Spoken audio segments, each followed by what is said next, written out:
Welcome to the Entrepreneurial Finance Series. We're your hosts, Josiah and Kelly Nagel. We'll be releasing a new episode every Tuesday and Thursday throughout January 2021. 3, 2, 1. Podcast begins now. Welcome to episode 6 of the Entrepreneurial Finance Series. Today we're talking about savings. If that sounds boring, check out episode 5 first. It's about spending. Yeah. Okay, but this episode's about saving. Let's try to keep it lively. What are some things to save for? Big things, future needs, the unknown. Don't leave your finances in the future to we'll figure it out. That's a bad plan. You need a plan for the future financially, and savings is a big part of that. Don't spend all the fruits of your labor now without preparing for the future. So we've got a historical biblical example that I think really ties into this with saving, because saving isn't just money. It really can be any type of resource. You talk about maybe stockpiling a few cans of food in the garage. Hey, that's actually what we're talking about right now. So, biblical example, Joseph. Tell me about it, Kelly. So, Genesis chapter 41. Joseph interprets Pharaoh's dream, and his dream was regarding 7 cows and 7 birds and bunch of 7 stuff. Go check out Genesis 41. Yeah. Pretty crazy dream. There's like skinny cows and fat cows, and they're like eating each other. Yeah, it's kind of weird, right? That's my synopsis. Pharaoh had Joseph in jail, and for a long time. Pharaoh called Joseph out of jail to interpret this dream. And he interpreted it saying it was about 7 years of great harvest, followed by 7 years of great famine in Egypt. Joseph recommended that they saved during the great harvest of 7 years, they saved 1/5 of the grain from Egypt and stockpiled it. Pharaoh was like, "You're my man, Joseph. You're going to do it." Pause. Be careful when you come up with a good idea and present it to the boss man. Because if the boss man's like, "Oh, great idea," the next thing he's going to say is, "Go do it." So when you come up with good ideas, in this case, it wasn't Joseph's idea. It was really from God. Yes. But I'm not saying Joseph should have not done this. Joseph did the right thing. He got out of jail. But when you come up with a good idea, make sure it's something you're willing to see through to fruition. Yes. Life lesson. Yes. Number 1. Back on track. God had Joseph interpret this dream and then gave him the knowledge and wisdom to say, yeah, let's keep 1/5 of the grain. Verse 49 out of chapter 41 of Genesis. And Joseph stored up grain in great abundance, like the sand of the sea. Wow, that's a lot. Until he ceased to measure it, for it could not be measured. That's a lot of grain. You just said the sand of the sea, not the sand of the beach. How much sand is in the sea? What sea? All the seas. All Probably. of it. Yeah. That's a lot. You can't count it. Joseph was a smart dude. He saved up a lot. But he could only count so high. And they couldn't even measure it at some point. Fast forwarding a little bit, verses 56 and 57. So, when the famine had spread over all the land, Joseph opened all the storehouses and sold to the Egyptians, for the famine was severe in the land of Egypt. Now this part's intense. Moreover, all the earth came to Egypt, to Joseph to buy grain, because the famine was severe over all the earth. Could you even imagine? Everybody. That's insane. How does this pertain to savings? Okay, obviously this is a grain item. And how does this pertain to money and savings in general? We're not obviously saying, oh, look, guys, there's going to be a famine next year. Like, no. That's not what we're saying. We're not saying... There could be. There could be. We're not saying that. If there is, you heard it here first. Yikes. But we're not prophets. We are not prophets. So we're not saying there's a famine. But this is just an amazing example of how saving in the fruits of your labor during the great harvest that they were having, they were like, let's just store some for a rainy day. what you might call a rainy day fund. You might have heard that before. So they stored stuff up for future need, especially in this scary event that obviously comes to fruition, which is a famine. So they stored up the exact thing that they needed in that scary moment. He also didn't just store up like, oh, let's just cover the Egyptians. Oh, let's just cover up my household, Pharaoh's household, to cover through those 7 years. No. Joseph had enough, so numerous, that the entire earth started coming to him to buy grain from him. That is insane. He had enough knowledge to go, let's give this to others as well. So that's a great example why you should save. It's not just for yourself, it's also for others. There's a bunch of other biblical examples, and the Gospel Coalition wrote an article and summarized some great points and reference some Bible verses off of that, which we'll link down below. Scripture condones saving for known anticipated needs in the future. What they reference is Genesis 41, obviously Joseph's example. They also reference a couple proverbs here. So what's a known anticipated need of the future? You can really anticipate a lot of needs. Mm-hmm. There's not too many needs that you can't anticipate that will be a complete surprise. And the ones that you can't anticipate, that's what an emergency fund is for. Mm-hmm. So it's some of those needs. Cars, trucks, SUVs. Are you listening to me? Boom! That was from an old, when I was a kid, a radio ad from a local dealership. Yeah, that's funny. What do you mean, yeah, like you've heard it? You never heard I that? just meant like, yeah, that's funny. Yeah, it's my favorite ad too. I loved it. Okay. One common misconception with savings is that it can be viewed as selfish. You're hoarding resources, which could be the case. That could be done. But rewind like 2 minutes or however good our editing is, maybe 30 seconds, however much garbage we inserted between this statement and the previous statement about Joseph. Joseph was not hoarding resources. He was saving to help everyone. As many people as they could. It wasn't a selfish act. A selfish act would have been for him and Pharaoh to go chill and not hand out the food to the people who needed it. Even though they weren't handing it out, they were charging money. Reasonably so. But they should have. Saving also honors God. You value money, and money is a gift from God. You value it so much that you save it because you don't spend it all. So we talked about that last episode, so go check that one out. You don't want to spend all your money. You do end up needing to save some of your money for those rainy days, for those things that you know and are preparing for. To be an impulsive spender and to just waste all your money away without saving it at all, or to go into debt to do so, that's bad. You do need to save to show your gratitude for the gift of money that God has given you. Just like Josiah mentioned, a tendency might be to be selfish. You might think that you might be selfish in saving, but if you are already a natural saver or somebody who's like willing to save up a lot of money, you also need to make sure where your heart is at and why you're saving money. If your heart is at the point of saving money just out of fear, out of greed, or a desire to just be independent from everyone, saying that I'm in control, I've got it, I've got this covered, that's also not okay either. So you need to realize, check out last episode, there's some spending problems, right? You got to find a balance even with savings as well. So why do I save? Not to hoard, not to just for our family. It's for others as well.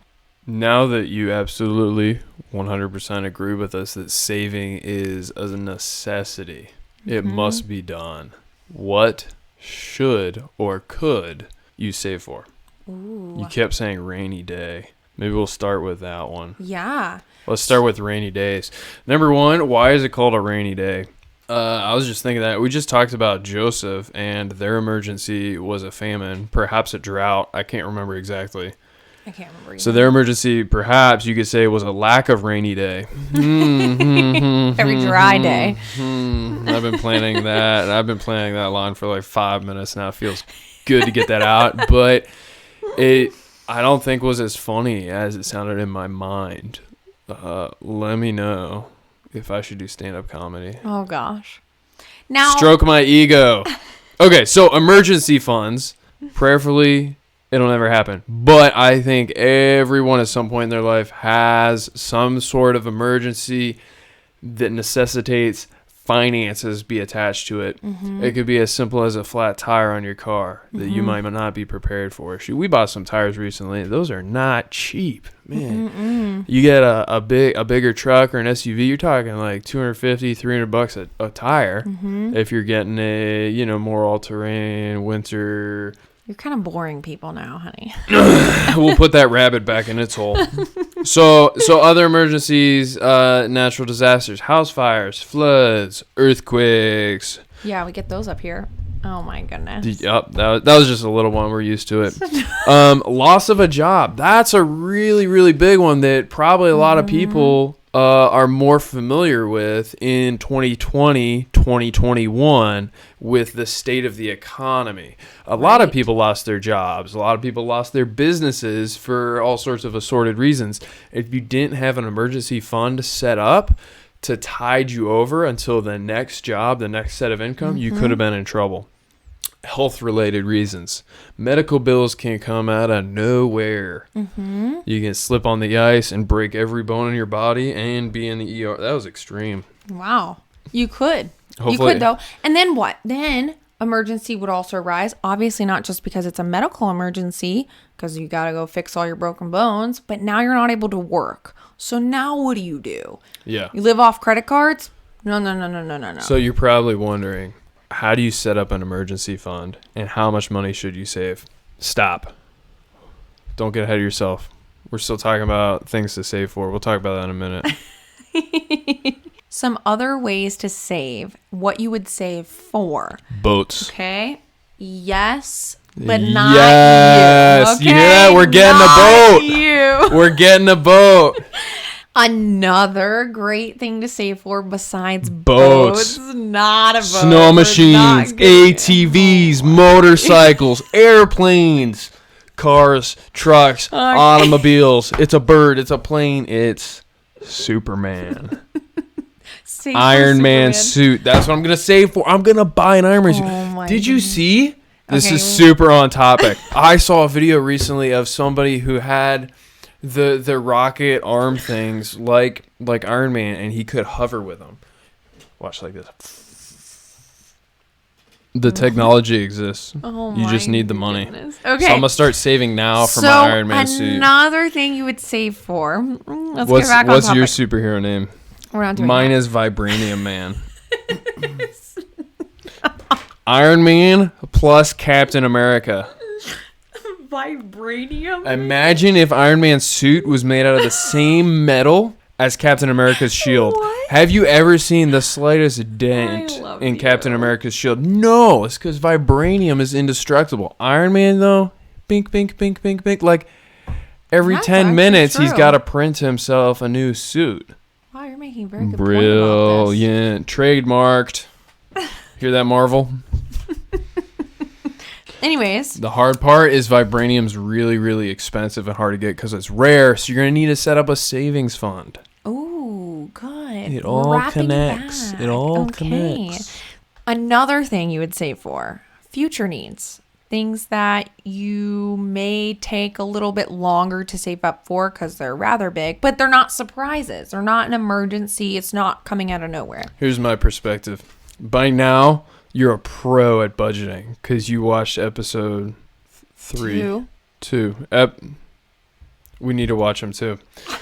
You're a pro at budgeting. So, do you need to save for something? If you can't fit it into a monthly budget and it's going to take more money than your monthly budget can support, you need to save for it. Even if it's just saving $50 in January and $50 in February, so you can buy that $100 Captain America action figure, limited edition, lithium, hieroglyphic.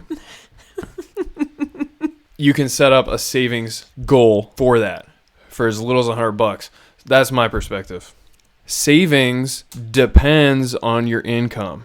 If you're filthy rich and you can buy a $500,000 house with cash and fit that into your January budget from your January income, you don't need to save for it. You just need to budget for it.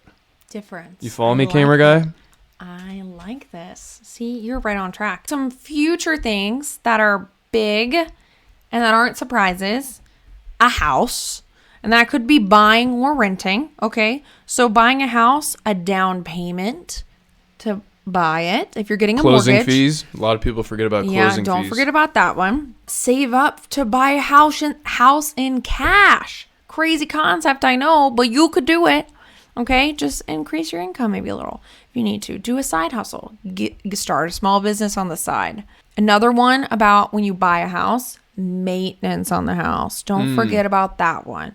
Always have a like you decide how much regular maintenance needs to happen for your own home is going to depend, right? And how much that normally costs, but always have a stockpile to save for that. That shouldn't come out as an emergency, but it might come out of the emergency fund, but have a separate account for that. A roof fund, an asphalt fund, a siding fund, A water heater carpet fund, paint fund, whatever else the wife wants fund. Yeah, I like this. Okay, next slide. Renting. If you're renting, you need, so you know you're going to rent, okay? Save up for the first month's rent and your deposit. That's good. So that can be several $1,000s, if not tens of thousands in some places. So save that up. That's not a surprise. Pay that over to the rental company. Another one, a car. Boats? Not a boat. A brand new 2021 Sea-Doo. Oh my goodness. Buying a car is not surprising. Check out episode 4. It was on how to buy a car in cash. But we talk about in there, it's not surprising when you need to buy a car. I think we've only heard of one maybe that could last your entire lifetime. No way. On average, they last, that's a teaser. You go check out that episode. But you will need to buy another car. I want to know. At some point in your life, you will need to buy one. How long do cars last? Oh, click this video. It'll tell you. Was that good? That was pretty good. That was subtle. That was subtle. So save up, buy a car in cash. We tell you all about it in that episode. Also check out maintenance of the car. Oof. You've got to save up for that. Yeah. That's also not surprising. Even something as simple as an oil change, okay? You got to do those frequently. Moving. This was a big one mostly for the people that move all the time, like military and other people that career-wise have to move a lot. Save up for that. That's not surprising. You know, whether it's 2 or 4 years away, maybe you don't know. We get it. You used to be in the military. You really don't know. But Kelly, the military pays for your move. Why do you need to save money? All of those expendables, sometimes they don't pay you immediately. They pay you a lot later after the fact. Sometimes you got to pay out of pocket and it's reimbursed. And if you're dealing with the U.S. government, you might get your money back. But the timeliness of it, it's not immediate. It's not immediate. Unpredictable. So just plan ahead for that one. Another, we call it big ticket items. Okay, so this isn't necessarily like you think like a home, car. Those things are big. What I mean is like big items that come more of a short term and also still aren't surprises. So this would be vacations, gifts, birthday, holidays, and whatever comes with it. Not just the physical gift, but maybe the party supplies, that sort of stuff. Or other items, services that you like. Like you want a new laptop, those can cost $1,000 or so. Save up for it. Those things aren't surprising. Just save in advance. We put the teaser in for the emergency fund. How do you save up, Josiah? Okay. For all of these things? Step 1. Talking about emergency savings here. We really appreciated Dave Ramsey's Baby Steps financial plan. So this follows that. It works really well for us. So step 1, if you still have debt, it's still important to have some emergency money. So save up $1,000 for your emergency savings. And then step 2, tackle that debt and take care of it. Quickly. Once the debt's taken care of, step 3, save up 3 to 6 months of living expenses. How do I find out what my living expenses are? Because you have a budget and you know how much your bills, how much groceries, how much gas, how much et cetera it costs every month. The basic concept here, if you lost your job tomorrow, the goal is to be able to live off of savings for 3 to 6 months. Probably below that. If you need to. If you need to. The goal would obviously be to get a job that day and not have to touch your savings. Right. But you need that cushion so they can cover things like your necessities, your shelter, your food, your clothing, your gas, so you can get to that next job interview. So it's just that 3 to 6 month saving, I'll reiterate, is just for those bare necessities. It's not for, oh, you know what? Let's go on a vacation. Oh, let's go buy this brand new car. If you just lost your job, cancel that vacation. Here's a couple tips here that we've kind of figured out with emergency funds. Number 1, where do you put your emergency fund? You want it to be accessible, but 3 to 6 months savings can potentially be a significant amount of cash. So you want it to be safe, accessible, and at least keep up with inflation, right? Right. So under your mattress is not a great plan. Bank account, not bad. Most bank accounts give you like 0.0000001% interest. So check out high yield savings accounts. Ally Bank is a very reputable, great option. They have pretty competitive savings rates. They've kind of fluctuated in the last year, but at one point I think they were over 2%, which is pretty good for a bank in the 2020s. Check that out. We're in the 2020s. Wow. The raging 20s. Yeah. Flashback. Okay, so that's one thing to be mindful of. And number 2, your emergency fund isn't a set it and forget it. It's something you need to reevaluate every now and then as your cost of living fluctuates. An example for us, we recently moved from one rental to a different rental. Our monthly rent, as well as some of the utilities and associated expenses of our shelter, went up a little bit. And so we then reevaluate our emergency fund and added to that an additional amount based off of that change in our lifestyle. So wherever you save your emergency fund, it needs to be accessible because it's for emergencies. You don't necessarily want to have it all in gold hidden in your closet unless you have a really quick way to turn that gold into cash so you can pay your rent. And maybe there is a great way, but that's something to consider. And it's not for anything else besides emergencies. Don't be tempted when you save that up. By that point, you'll be out of debt and you will be strictly on a budget. So hopefully you'll have those things, those behaviors under control. So that's a great point. What is an emergency? Dunkin' Donuts. No. America runs on Dunkin'. Oh my goodness. Read my lips. No, an emergency. Sorry, you were gonna answer. Well, no, go ahead. I don't know what emergency is. So an emergency. Emergency is a vitamin-rich drink. Perhaps you feel some COVID-19 symptoms coming on. You want to pop, rip open that emergency packet, dump it in your drink, and then drink it, and you'll get better or something. So we went over it just a little bit ago. So it's like for those it's like a house fire, flood, loss of job, health-related issue, problem, anything along those lines that's massive and just literally an emergency where, sure, like let's say even a house fire, flood. Let's say you have homeowners insurance and it covers it. That's a long-term plan. Mm-hmm. In the short term, you need to go get like a hotel or stay with somebody if somebody's in the area. A hotel, you need food, you need clothing because it, could all be gone. Those sorts of things where it's a short term to kind of cover you, to be a cushion. Absolutely. I think from what I've seen, the most common emergency could potentially be car related. Vehicles do break down. Mm-hmm. Tires get slashed, depending on what part of town you park and who your friends are. And those can be costly expenses that you need to save, that you need to fix quickly. Right. Because most people need a car day to day to get to their job, to get to whatever it might be.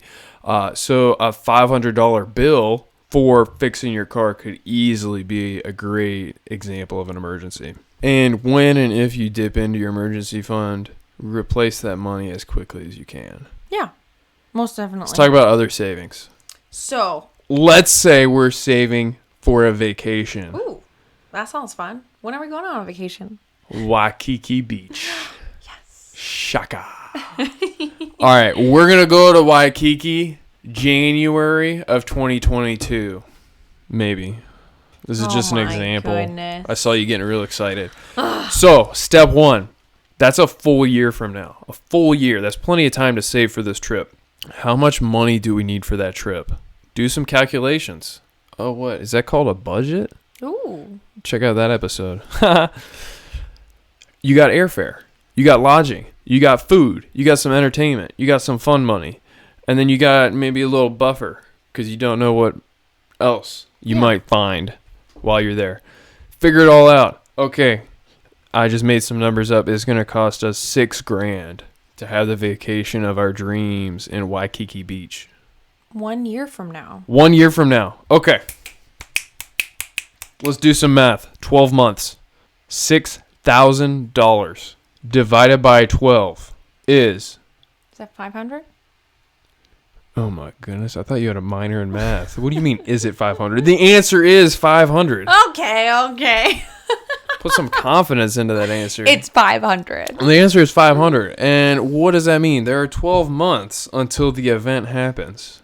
So save $500 per month. And you'll get there. And you'll get there and you'll be ready.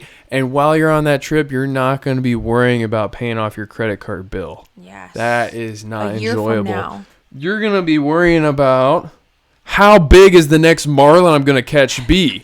Will I be able to crank it in? Or will I be too sore from the one I caught yesterday?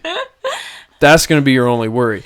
Will I be able to fit this full marlin trophy into the overhead cargo on the plane? I don't know. But you're not going to be worrying about it because you saved for this trip and you have some buffer money. So you can check that bad boy in the belly of the plane. Yes. Another great way and another great reason why you'd save even up to a year in advance, especially for vacation, is if we started saving right now for next January going to Waikiki, which now it's in my head, so we're going to go. Oh, no. Throughout the rest of the year, as you're saving that $500, guess what? You can now go and look for deals on flights ahead of time so you can find the best savings. That way, you can be looking for flights and see when the cheapest price for flights are, when the best deal for hotels is, and you can book it then when you get that coupon code, when you get this X, Y, and Z item. Instead of waiting 1 month exactly in advance, oh, I need to come up with $6,000 and book everything really last minute. That ends up maybe spending more money. So you could even spend under $6,000 and then you have more spending money while you're there. I like this plan. Boom, shakalaka. I don't want to bore you going through every example we could come up with because we could be here all day. But take that idea that we just embellished. That's a weird word. I don't know if that works for this example. Take that idea and apply it to everything. Apply it to a house savings fund. You want to buy a house in 5 years, you want a down payment of this much. Basically what you're talking about here with savings goals. There's a dollar amount for the end goal and there's a time limit associated with that breaks it down to this is how much I need to set aside every month. Yes. Let's wrap things up. I like it. You hit that out of the ballpark. Home run. So in summary, okay? Save for big things. Save for the future needs you'll know you'll want. These are not surprises, but save for even the unknown. That could be a surprise. Those sad, tragic moments that could happen, prayerfully not. But if they did, you would have a fund and not even worry about the money aspect of it. But always keep this in mind. You need to have the right heart attitude towards your savings. Why are we saving? Not to hoard, not because we're in fear, not any of those things, but trust. Don't doubt God, but trust and know that He gave you this gift of money, so steward it wisely. Thanks for joining us on this confusing journey about savings. Hopefully we've added some clarity to the muddy waters of life Join us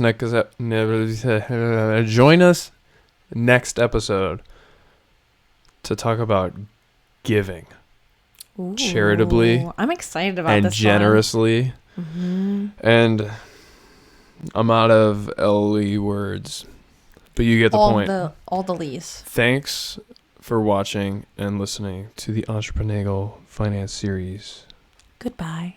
This is NPR. Bye.